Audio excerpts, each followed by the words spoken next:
Analisis teknikal atau technical analysis pada dasarnya merupakan upaya pencarian pola perulangan yang dapat diprediksi dalam harga saham.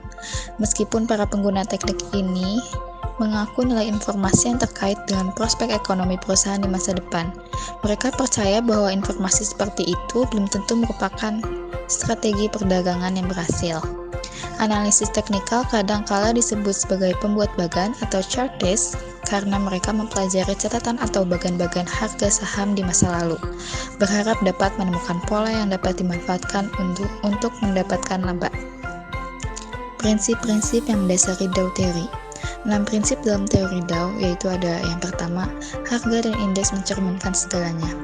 Dow meyakini bahwa harga dan informasi indeks mencerminkan semua faktor yang memengaruhi pasar.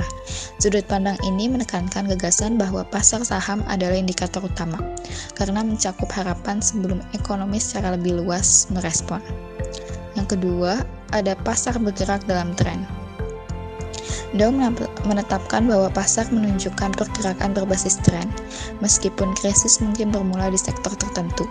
Itu dapat memiliki efek berantai, menarik sektor lain ke bawah dan menghasilkan tren bearish yang terlihat dari adanya penurunan umum dalam permintaan. Namun, Dow telah menetapkan klasifikasi resmi dari jenis-jenis tren yang ada. Berdasarkan arahnya, tren bisa dibagi menjadi dua jenis, yaitu ada bullish dan bearish. Bullish itu ketika harga naik, puncak dan dasar yang dianalisis terjadi di titik yang makin tinggi. Sedangkan bearish ketika harga turun, puncak dan dasar yang dianalisis terjadi di titik yang makin rendah. Lalu jika berdasarkan durasinya, tren bisa dibagi menjadi tiga, yaitu tren utama, tren sekunder, dan tren tersier atau minor. Tren utama itu tren terpanjang dan terkuat yang berlangsung selama 1 hingga 3 tahun atau lebih. Setiap tren utama terdiri dari 3 fase, bervariasi tergantung apakah itu tren bullish atau tren bearish. Untuk tren bullish, fase-fasenya ada akumulasi, partisipasi publik, dan fase distribusi. Sedangkan untuk tren bearish, fasenya ada distribusi, partisipasi publik, dan panik. Lalu tren sekunder, tren jangka pendek yang bergerak melawan tren utama. Secara umum, durasinya berkisar antara 3 minggu hingga 3 bulan dan disebut sebagai koreksi dari tren utama dalam terminologi trading. Lalu tren tersier atau minor, yaitu sebuah tren yang lebih singkat yang mengoreksi tren sekunder. Durasinya kurang dari 3 minggu. Lalu yang ketiga, volume mengonfirmasi tren. Dow menekankan bahwa volume harus mengonfirmasi tren yang sedang berlangsung karena itu mencerminkan jumlah transaksi yang dilakukan. Dalam tren naik, kenaikan harga seharusnya diikuti oleh peningkatan volume, sedangkan penurunan harga seharusnya diiringi oleh penurunan volume. Lalu dalam tren turun, penurunan harga seharusnya diiringi oleh peningkatan volume, sementara kenaikan harga seharusnya diiringi oleh penurunan volume. Lalu yang keempat ada korelasi antara kedua indeks. Untuk memastikan teori Dow, Anda perlu mengamati tren pada kedua indeks yang disebutkan oleh Dow. Kedua indeks seharusnya menunjukkan tren yang serupa. Jika tidak, hal itu bisa menunjukkan deviasi dari teori tersebut. Dow menyatakan bahwa puncak atau dasar pada indeks industri umumnya diikuti oleh puncak atau dasar yang sesuai pada indeks transportasi. Lalu yang kelima, tren tetap berlaku hingga muncul buktinya ada tren lain. Teori Dow menyarankan bahwa tren pasar tetap berlaku sampai muncul bukti adanya tren yang berbeda. Selama indeks yang diamati terus mendukung tren yang berlaku, maka tren itu dianggap sebagai tren yang valid. Lalu yang keenam, yaitu yang terakhir, hanya harga penutupan yang dipertimbangkan. Teori Dow hanya memusatkan perhatian pada harga penutupan. Puncak dan lembah yang terjadi selama sesi perdagangan tidak diperhitungkan. Hanya harga yang tercatat pada penutupan setiap sesi yang dipertimbangkan dalam analisis. Oke, selanjutnya ada teknik analisis teknikal dalam perdagangan. Menurut ONG tahun 2016, dasar analisis teknikal pada perdagangan saham adalah untuk mengetahui di mana letak garis level support dan resisten pada grafik. Di dalam analisis teknikal dibagi menjadi 3 teknik dalam perdagangan, yaitu scalper. Scalper yaitu teknik trading dalam jangka pendek seperti menitan atau jam dengan target keuntungan 2-3 poin saja. Yang kedua ada day trader, yaitu teknik trading dengan jangka waktu harian atau 2-3 minggu dengan target keuntungan 2-3% saja. Yang terakhir ada Swinger adalah teknik trading dengan jangka panjang seperti bulanan atau 2-3 tahun dengan target keuntungan di atas 50%. Ada beberapa teknik yang sering dipakai oleh investor sebagai dasar pengambilan keputusan suatu investasinya dalam analisis teknikal. Yang pertama, ada analisis rata-rata bergerak atau Moving Average Convergence Difference (MACD). Yang kedua ada analisis Relative Strength Index atau RSI, dan yang ketiga ada the Dow Theory, dan yang terakhir adalah chart pola harga saham. Dalam penelitian ini hanya akan menggunakan MACD dan Stochastic Oscillator. Dan yang selanjutnya ada pola-pola harga dan grafik. Untuk menilai pergerakan harga saham individu, analisis teknikal mengandalkan beberapa bentuk grafik dan diagram serta analisis kekuatan relatif dari pergerakan harga saham. Pola diagram harga saham adalah suatu model analisis teknikal yang klasik. Para analisis teknikal meyakini sepenuhnya bahwa pola pergerakan harga saham dengan perubahan harga saham yang terjadi akan dapat dikenali dan dipahami dengan baik serta dapat dikelompokkan. Melalui penilaian visualisasi atau gambar pergerakan harga saham atas tekanan permintaan dan penawaran yang terjadi di pasar, analisis teknikal berharap agar mereka dapat memprediksi arah pergerakan harga saham di masa yang akan datang. Yang kita bahas yang pertama adalah garis tren. Ukuran yang paling mendasar untuk menilai arah pergerakan harga saham adalah garis tren atau trend line yang akan menunjukkan kemana arah pergerakan harga saham. Apabila permintaan meningkat lebih cepat melebihi penawaran, maka akan terjadi kenaikan harga saham dengan kenaikan yang lebih tinggi dari sebelumnya. Inilah yang disebut dengan tren meningkat atau uptrend. Sebaliknya, jika terjadi penurunan yang tinggi sebagai akibat dari cepatnya peningkatan penawaran, disebut dengan tren menurun atau downtrend. Tindakan yang dilakukan oleh analis teknikal atau investor adalah melakukan pembelian saham pada saat tren meningkat dan menjual harga saham pada saat tren menurun. Yang kedua adalah double top dan double bottom. Metode analisis teknikal saham berikutnya adalah metode double top dan double bottom. Double top berbentuk ketika ada perubahan harga saham berupa kenaikan sampai pada tingkat tertentu, lalu turun dan kemungkinan naik lagi, menyamai tingkat harga tertinggi sebelumnya dan kemudian menurun kembali. Jika kejadian tersebut berulang sekali lagi, maka akan terbentuk kurva yang memiliki dua puncak kembar atau seperti huruf M. Pola dari analisis harga saham ini menunjukkan bahwa pasar telah dua kali gagal mencoba menembus batas harga saham tertinggi. Jika harga kemudian menurun sampai menembus tingkat harga terendah, mengindikasikan tren pergerakan harga saham akan terus menurun. Pola double top ini memberikan sinyal untuk segera melakukan aksi jual. Kebalikan dari pola double top yaitu pola double bottom seperti huruf W. Dengan logika yang sama, pola ini memberikan sinyal untuk melakukan aksi beli karena memperkirakan harga akan terus meningkat. Yang ketiga adalah triangle.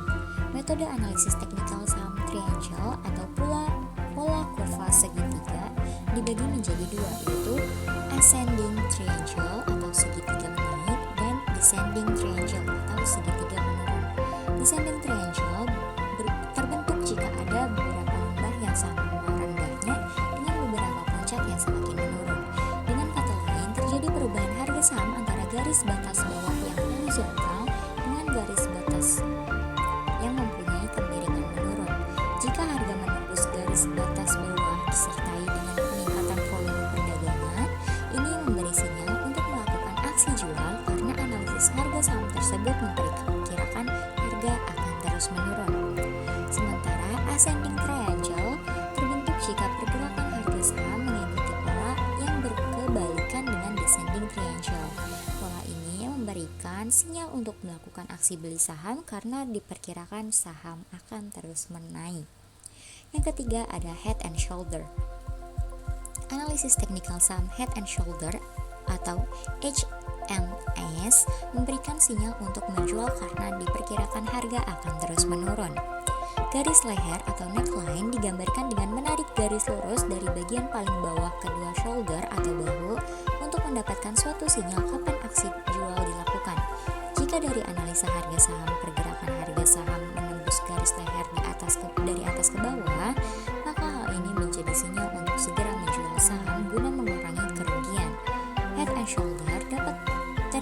secara terbalik atau inverse head and shoulder. Dua bahu dan kepala mengarah ke bawah. Garis leher terbentuk dengan menarik garis lurus dari atas kedua bahu. Jika pola itu terbentuk dan kurva harga di bahu kedua menembus garis leher dari bawah ke atas, maka hal itu menjadi sinyal untuk membeli karena ada kecenderungan perubahan harga saham di mana harga akan terus naik. Bentuk dan ukuran head and shoulder maupun inverse head and shoulder ini dapat bervariasi. Kurva ini bisa memiliki jangka waktu yang pendek dan panjang, bisa mendatar atau memiliki kemiringan tertentu. Yang kelima ada support level and resistance level. Analisis teknikal akan mengidentifikasi rambu-rambu yang terlihat dalam grafik atau diagram harga yang terbentuk, serta menggunakan beberapa istilah tertentu untuk menjelaskan peristiwa-peristiwa yang terjadi pada setiap kejadian yang terdapat dalam grafik. Terdapat dua terminologi penting yang muncul dari grafik yang terbentuk. Yang pertama ada support level (SL) atau fase dukungan dan resistance level (RL) atau fase penahanan. Support level dan resistance level dapat dikatakan sebagai suatu tingkat persaingan harga antara permintaan dari pembeli untuk menaikkan harga dengan penawaran dari penjual untuk menurunkan harga pasar saham tertentu. Kegiatan pembelian yang aktif atau bullish akan menekan harga menjadi lebih tinggi, sedangkan kegiatan penjualan yang aktif atau bearish akan menekan harga menjadi lebih rendah atau murah. Akhirnya, arah pergerakan harga saham di pasar akan memenangkan persaingan antara pembeli dan penjual aktif. Yang pertama akan kita bahas adalah support level. Dapat dinyatakan bahwa support level adalah tahap yang menjadi gambaran batas bawah atau lower limit dari sebaran atau kisaran harga yang membuat para investor tertarik untuk melakukan pembelian, hingga terjadi kenaikan permintaan saham dan harga saham akan bergerak naik. Apabila garis SL dapat menahan penurunan harga saham, maka harga saham akan meningkat kembali. Apabila garis ST dapat ditembus, maka dapat mengakibatkan terjadinya tren menurun. Yang kedua adalah resistance level. Dapat dinyatakan bahwa resistance levels adalah tahap yang menjadi gambaran batas atas atau upper limit dari sebaran atau kisaran harga yang membuat para penjual saham untuk segera bertindak menjual saham mereka, sehingga terjadi kenaikan penawaran saham dan harga saham akan menurun. Apabila garis RL dapat menahan saham di pasar, maka harga diprediksi akan turun kembali pada tingkat harga support level. Sebaliknya, jika garis RL dapat ditembus, maka akan mengakibatkan terjadinya tren naik atau uptrend. Selanjutnya yang keempat ada head and shoulder. Analisis teknikal ini memberikan sinyal untuk menjual karena diperkirakan harga akan terus menurun.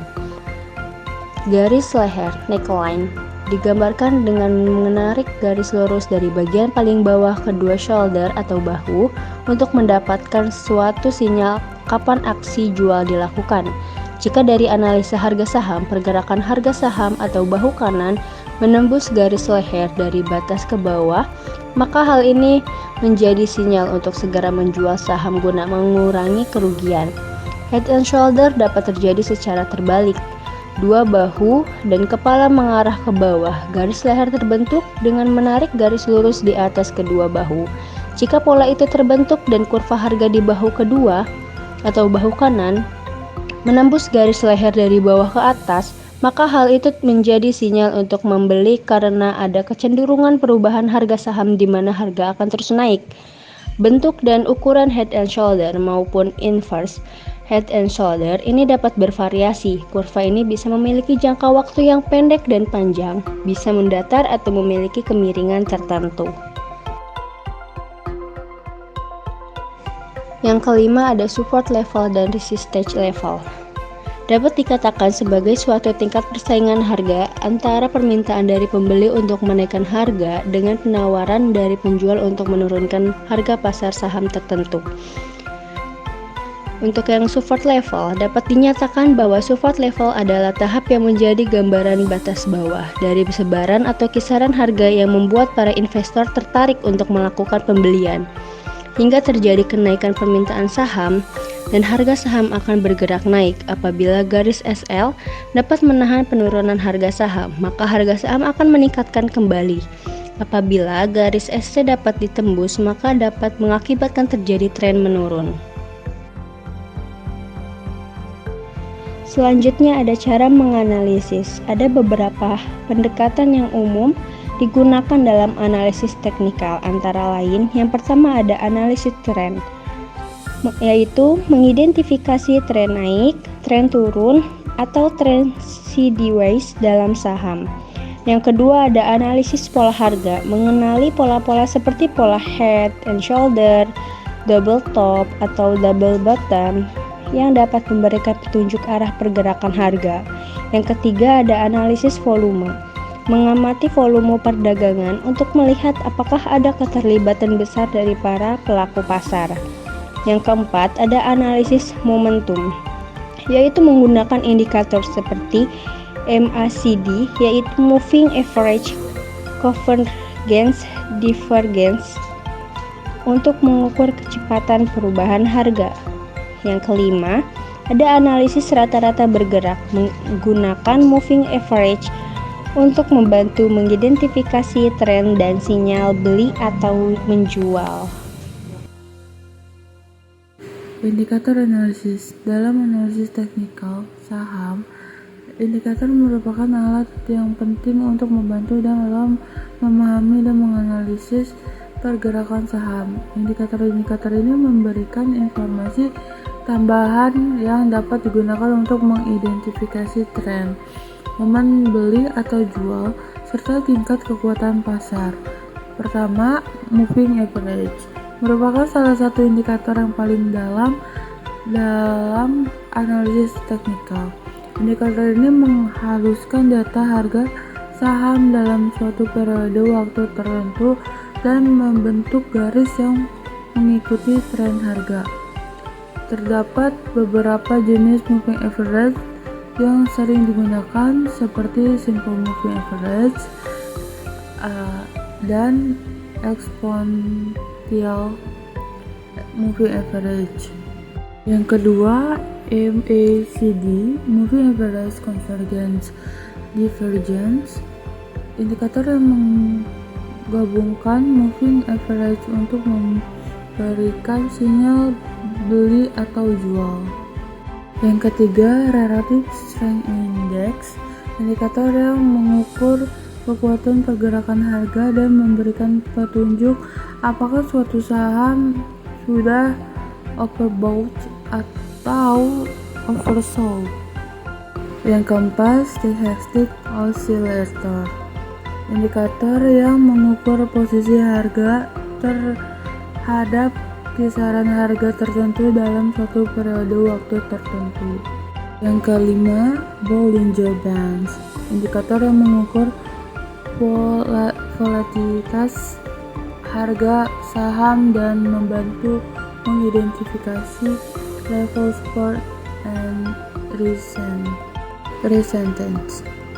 Yang keenam, Fibonacci retracement adalah alat yang digunakan untuk mengidentifikasi tingkat retracement yang mungkin terjadi setelah pergerakan harga yang signifikan. Kelebihan dan kelemahan analisis teknikal.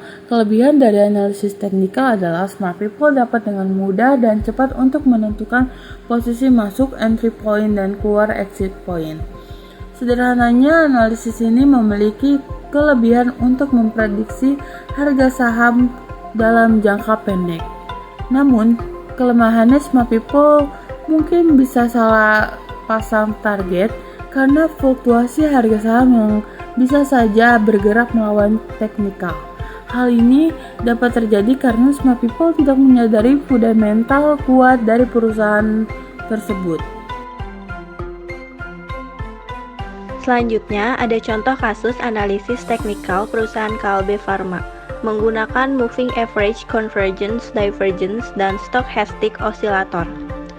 Moving Average Convergence Divergence atau MACD merupakan salah satu indikator teknikal yang dapat digunakan untuk melihat serta mengidentifikasi suatu perubahan arah yang ditunjukkan oleh harga saham dalam sebuah grafik. Selain itu, MACD dapat memberikan informasi apakah tren yang sedang berlangsung tersebut cukup kuat atau tidak. MACD disebut juga indikator lagging, yaitu indikator saham yang sifatnya mengikuti harga setelah tren dimulai atau bersifat terlambat. Karena sifatnya yang terlambat, maka sering menyebabkan investor membeli saham terlalu tinggi pada saat indikator MACD menunjukkan golden cross. Sedangkan indikator leading atau akan memberi sinyal sebelum tren baru terjadi. Kekurangannya adalah terjadi tren palsu, yaitu harga saham tidak berbalik arah naik atau turun. MACD merupakan suatu indikator yang sangat berguna untuk seorang trader, khususnya bagi para pemula yang masih belajar. MACD mempunyai fungsi untuk menunjukkan tren yang tengah terjadi serta juga bisa memberikan sinyal untuk beli ataupun jual. Pada indikator MACD terdapat dua garis yang bisa ditemukan, yaitu signal line dan MACD line. Apabila nilai MACD positif, jadi pasar bersifat bullish, disarankan untuk beli. Sedangkan ketika nilai MACD negatif, maka bersifat bearish, yang disarankan untuk jual. Stochastic oscillator, alat ini digunakan untuk mengidentifikasi munculnya kondisi oversold atau overbought. Indikator stochastic ditemukan oleh George C. Lane. Indikator ini menampakkan dua garis dalam osilator yang disebut dengan garis persen D dan persen K. Kedua garis ini berkisar antara skala 0 sampai 100. Di level 80 ke atas disebut dengan zona overbought atau jenuh beli. Dan di level 20 ke bawah disebut dengan zona oversold, jenuh jual.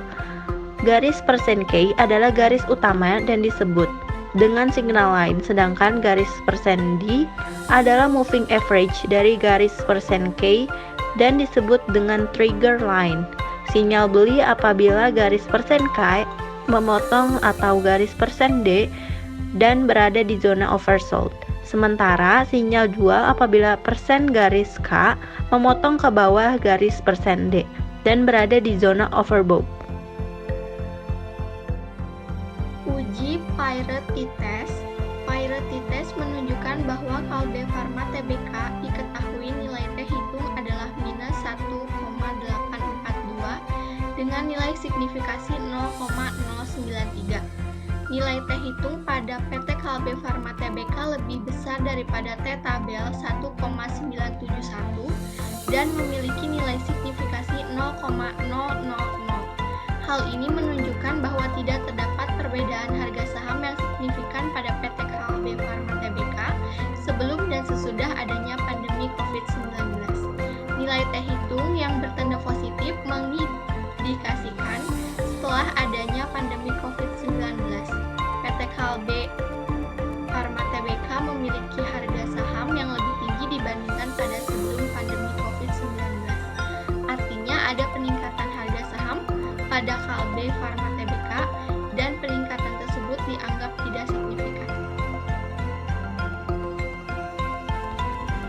Uji teknikal, kinerja saham pada Kalbe Pharma menunjukkan tren yang meningkat yang mana swing high paling tinggi yang rendah didapatkan PT Kalbe Pharma sepanjang tahun 2020 adalah pada tanggal 29 Desember 2020 dengan harga 1.955 per lembar saham, sedangkan swing low paling rendah pada PT Kalbe Pharma terjadi pada 28 April 2020 dengan harga 860 per lembar saham. Pada periode Januari hingga April, stochastic oscillator menunjukkan sinyal beli karena garis persen K memotong ke atas garis persen yang berarti itu sedang dalam keadaan 11 oversold atau jenuh jual sebagai 3 kali. Moving average convergence titik A pada 30 Maret menunjukkan telah berpotong ke atas atau golden cross yang artinya terjadi sinyal beli untuk investor. Pada periode Januari hingga April, stochastic oscillator menunjukkan sinyal beli karena garis persen K memotong ke atas garis persen yang berarti itu sedang dalam keadaan oversold atau jenuh jual sebagai 3 kali. Moving Average Konvergensi titik A pada 30 Maret menunjukkan telah berpotongan ke atas atau Golden Cross, yang artinya terdapat sinyal beli untuk investor. Pada bulan April hingga Mei, Stochastic Oscillator menunjukkan sinyal jual karena garis persen K memotong ke bawah garis persen D, yang berarti itu sedang dalam keadaan overbought atau jenuh beli sebanyak 2 kali. Moving Average Konvergensi pada titik B pada 15 Mei menunjukkan sinyal Dutch Cross. Pada titik ini terdapat sinyal untuk menjual saham. Pada 27 Mei, Stochastic Oscillator menunjukkan sinyal beli karena garis persen K memotong ke atas garis persen D, yang berarti itu sedang dalam keadaan oversold atau jenuh jual. Sedangkan pada Juli hingga Agustus, Stochastic Oscillator menunjukkan sinyal jual karena garis persen K memotong ke bawah garis persen, yang berarti itu sedang dalam keadaan overbought atau jenuh beli sebanyak 2 kali. Hal ini didukung dengan Moving Average Konvergensi pada titik C pada 14 Agustus menunjukkan sinyal Dutch Cross. Pada titik ini terdapat sinyal untuk menjual saham. Moving Average Konvergensi titik D pada 30 September menunjukkan telah berpotongan ke atas atau Golden Cross, yang artinya terdapat sinyal beli untuk investor. Moving Average Konvergensi titik E pada 22 Oktober menunjukkan sinyal Dutch Cross. Pada titik ini terdapat sinyal untuk menjual saham. Pada tanggal 4 Desember, Stochastic Oscillator menunjukkan sinyal beli karena garis persen K memotong ke atas garis persen, yang berarti itu sedang dalam keadaan oversold atau jenuh jual. Kesimpulan, dari hasil penelitian penggunaan Moving Average Konvergensi Divergensi atau MACD dan Stochastic Oscillator, perusahaan Kalbe Farma memiliki harga saham yang cukup stabil.